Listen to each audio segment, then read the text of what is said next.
বিরক্তি লেগে গেছে, মাথা জুড়ে বাড়ি পড়ছে যে এখন আমি কি করব।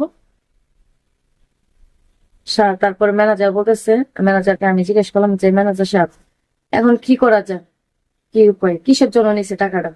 তারপর ম্যানেজার বললো যে আপনার তো বিক্রি করে গেছে এই জায়গায়, তো বিক্রি করে গেছে আপনি, আমরা মেয়েদেরকে যে চাকরিটাতে যে কাজটাতে এই কাজটা আপনাকে দেওয়া হবে। তো আমি আবার ওই এই কথা শুই না, আমি ওরে ফোন দিতেছি কিন্তু ফোন ধরেন, নাম্বার বন্ধ, গাড়িটা নাম্বার বন্ধ করে দিচ্ছে। তারপরে ওইদিকে তো আমি ঢাকা শহর কিছু চিনিও না, কারে কি জিজ্ঞেস করবো, কারে কি বলবো। তারপর ম্যানেজার বলতেছে 5 লাখ টাকা বিক্রি করে গেছে।